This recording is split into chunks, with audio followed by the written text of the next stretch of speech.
Most people know Christopher Lee for his work in the movies, specifically for his work in The Lord of the Rings, Star Wars, and of course, his portrayal of Dracula in 10 films.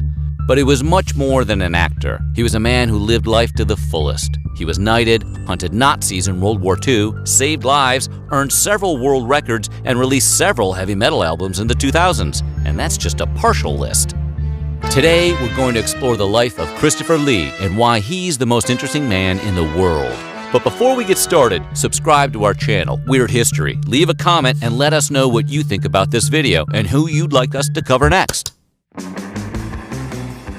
Sir Christopher Frank Carandini Lee was born on May 27, 1922, in Belgravia, London, England. Even if he were never to become an actor, his life still would be considered an adventure. It's almost like he lived the life of Forrest Gump if Forrest was played by James Bond. We all know Christopher Lee was an actor. What's possibly more interesting is his storied military career. At 18 in 1939, Lee volunteered to fight for the Finnish forces during the Winter War when World War II broke out. By 1941, Lee volunteered for the Royal Air Force, where he felt he could make a greater impact. But after being diagnosed with a damaged optic nerve, he was told he would never be allowed to fly again. So he joined the Royal Air Force Intelligence Branch. It was here that Lee was attached to the Special Operations Executive and the Long Range Desert Group, the precursor of the Special Air Service. Lee never got into the details of his time with the Special Forces, but here's what we know. While in the Special Air Service, he fought in North Africa and then later moved on to Winston Churchill's Special Operations Executive. For his final few months of service, he was seconded to the Central Registry of War Criminals and Security Suspects, where he hunted Nazi criminals throughout Europe. Decades later, when asked about his military service in a press junket, Lee told the interviewer, "Can you keep a secret?" The journalist eagerly said, "Yes." Lee leaned in, lowered his voice, and said, "So can I." When Christopher Lee retired from the military in 1946 at 25, yes, he accomplished all of his previously mentioned military heroics by the time he was 25, he wasn't sure what he wanted to do with his life. One day during lunch with his cousin Niccolo Carandini, then the Italian ambassador to Britain, Lee was recounting his time in the military. Carandini then casually suggested, "Why don't you become an actor, Christopher?" And thus began his foray into the pages of the Guinness Book of World Records. In 1948, Lee's first year as an actor, he was in 8 films. By 2007, Guinness World Records honored him with the title of most screen credits held by any living actor, with 244 TV and movie credits under his belt. By the time he passed away on June 7, 2015, he added 24 more credits to that list. Lee got his second world record for being the tallest leading actor, standing at 6'5", which he later went on to share when Vince Vaughn got his SAG card. Lee's final Guinness title was achieved for being the actor in the most films with a sword fight. Lee dueled in 17 films with foils, swords, and even billiard cues. Of course, this record also includes his lightsaber fights as Count Dooku in Star Wars. Christopher Lee was quite the sportsman when he attended Wellington College. He played cricket, rugby, football, and held top ranking in fencing. Christopher Lee's family tree is as impressive as they come. With his pedigree, it's no surprise that he went on to lead an incredibly interesting life. His mother, Countess Estelle Marie, was an Edwardian beauty who was painted by Sir John Lavery, Oswald Burley, Olive Snell, and sculpted by Claire Sheridan. Her lineage can be traced to King Charlemagne. Lee's family even bears Charlemagne's coat of arms. Lee was also a distant relative of a couple of other famous men: American Civil War General Robert E. Lee and English astronomer and mathematician John Lee. And as if his family tree needed to get any cooler, Lee is also a step-cousin of Ian Fleming, the author of the James Bond novels. Lee's mother divorced his father and remarried Harcourt George St. Croix Rose, Fleming's uncle. Interestingly enough, Lee would later work with Fleming on the James Bond film The Man with the Golden Gun as Francisco Scaramanga, the main villain and assassin who was identified by his golden gun and superfluous nipple. Fleming originally wanted him to play another Bond role. According to Lee in this interview with Total Film, Fleming wanted his step-cousin to portray a Spectre villain. "He wanted me to play Dr. No, but by the time he got around to remembering to tell the producers, they'd already cast someone else. Spilled milk, and unfortunately Ian wasn't with us when I did Scaramanga, who is not remotely like the character in the book. In Fleming's novel, he's just a West Indian thug, but in the film, he's charming, elegant, amusing, lethal. I played him like the dark side of Bond. It can be said that Christopher Lee had a knack for being at the right place at the right time for most of his life. At 17, during the summer of 1939, Lee was traveling through France to meet up with his sister in the French Riviera when she was on holiday with friends. On his way there, he took a detour through Paris, where he stayed with the journalist Webb Miller. During his stay with Miller, Lee found himself outside the prison walls of Saint-Pierre in Versailles for the public execution of German criminal and serial murderer Eugene Wiedemann. Naturally, because everything in Lee's life was hardcore, Wiedemann's method of execution was by guillotine. The scene was so scandalous and hampered with hysterical behavior by spectators, French President Albert Lebrun immediately banned all future public executions. Witnessing Wiedemann's June 17th execution must have stirred up a dark interest in Lee on the subject matter because he ended up studying the history of public executions. He also claimed he knew the names of every public executioner in England dating back to the 15th century.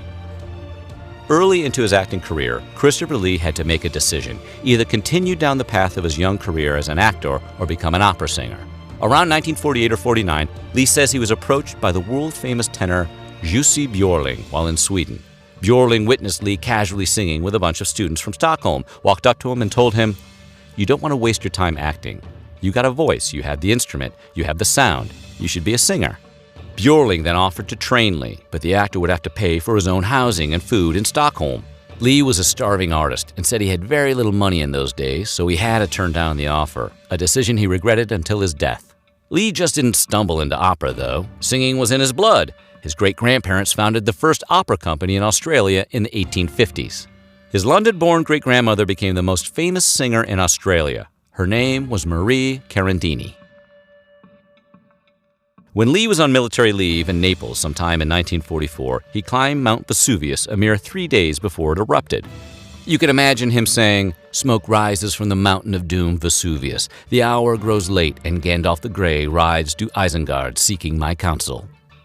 The mountain, Vesuvius, not Doom, erupted on March 17, 1944, about 4 years into World War II. That was the last time the volcano acted up. The 1916 death of Grigory Rasputin, the infamous Russian mystic, is highly contested in some circles. Here's what we know for certain. Rasputin died of 3 gunshots, one of which was at close range to his forehead. Beyond this, little is certain about his death, and the circumstances of his murder have been the subject of considerable speculation. The story goes that he was poisoned, shot, beaten, and then finally drowned. The assassins responsible are thought to be Prince Yusupov and Duke Dmitry Pavlovich. Although Lee starred as Rasputin in Rasputin the Mad Monk, his connection to the assassination goes deeper. Lee actually met Yusupov and Pavlovich as a child due to his mother's royal connections. Christopher Lee was a longtime fan of the Lord of the Rings author J.R.R. Tolkien. As a matter of fact, Lee said he used to read all of Tolkien's books once a year just because he liked the writing so much. Lee is also the only Lord of the Rings cast member to have ever met the man behind the books. As Lee tells the story, he was out with a group of friends in Oxford sometime in the 50s, and they stopped in the Eagle and Child for a pint. Coincidentally, this happened to be Tolkien's local pub. As we know by now, Christopher Lee had a voice so badass he could have become a legit world-class opera singer in his mid-20s. He chose the path of an actor, but he never let his dream of becoming a singer die, because in 2010, when he was 88 years old, he released his first heavy metal album. The album, his debut, was titled Charlemagne by the Sword and the Cross, and it tells the story of Charlemagne, the first Holy Roman Emperor, his distant relative. To be fair, it was more of a symphonic metal, lots of chanting and dramatic readings. Think Music from the Elder by Kiss. In 2013, he released a follow-up album called Charlemagne, Omens of Death, and that was a true heavy metal, nay, power metal album. The album's music was arranged by Judas Priest's Richie Faulkner, and at 90 years old, Lee was the oldest heavy metal performer in history. And if you think he got into the world of metal as a lark, you'd be wrong. Lee issued several other legit dark metal releases, including 2014's Metal Night, and a couple of dark Christmas EPs with his metal versions of The Little Drummer Boy and Silent Night. Christopher Lee and Hammer Films go way back. It was with Hammer Films that Lee became something of a household name with his portrayal of Count Dracula in the 1958 classic Dracula. In fact, Lee portrayed several iconic characters from Hammer films, including The Mummy, Frankenstein's Monster, and Rasputin, over 8 of their films. While he has Hammer films to thank for propelling him from an extra on the bottom of the call sheet to the leading man, Lee wanted to leave the British Film Company. He grew bored with the Dracula character and felt the scripts were weak. Once Hammer's executives found out Lee wanted to move on, they guilted him into staying by explaining how many employees would be out of work if Lee stopped starring in Hammer's films. In short, Lee was emotionally blackmailed into reprising the lead role in Dracula, Prince of Darkness. However, Lee starred in the movie on his terms, and because he felt the script was so bad, Lee refused to utter one line of dialogue. Instead, he hissed and yelled incoherently throughout the film. Christopher Lee played some pretty dark characters in his career as an actor. Dracula, a mummy, Count Dooku, Rasputin, Saruman, even death in a small role, and we know about his work as a black metal singer. So it's no surprise that after decades of making a living surrounding himself with so much sinisterism, people began suspecting Lee was actually a practitioner of the black arts. It was even rumored that Lee owned the largest collection of books on the occult in the entire world, 20,000 books to be exact.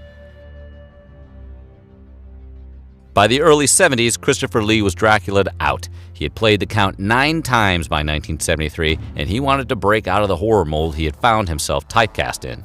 Then Lee met screenwriter Anthony Shaffer. The two hit it off and they decided to work on a project together, something in the realm of horror, but without the blood or gore. Shaffer came across a novel called Ritual about the sacrificial murder of a local child. Lee and Shaffer paid £15,000 for the rights of the book, and Shaffer wrote the screenplay for what would eventually become The Wicker Man. The only problem was that the film's budget was small, only £500,000. In 1973, £500,000 was a pretty good chunk of money, but with the way The Wicker Man had to be shot, £500,000 wasn't going to cut it. Lee was excited about the script, though. He loved the idea of starring in a psychological thriller that wouldn't require him to wear capes or fangs. He loved the idea of the movie so much he decided to forego his paycheck so that the film would have a little extra in its budget. If you're the international man of badassery and darkness like Christopher Lee, English is definitely not your only language. Lee was fluent in 5 languages: Italian, French, Spanish, German, and obviously mastered English to a Shakespearean degree. He was also proficient in Swedish, Russian, and Greek. Not only did his proficiency in speaking German help him hunt down Nazis during World War II, but it also allowed him to dub the original voice of Thor in the Danish 1986 animated film Valhalla, and of King Haggard in both the English and German versions of the 1982 animated adaptation of The Last Unicorn.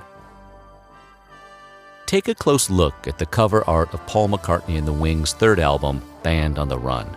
Does the guy in the back of the photo at the 1 o'clock position look familiar? The photographer Clive Aerosmith admitted on his website that Paul hosted quite the party for the participants of the shoot.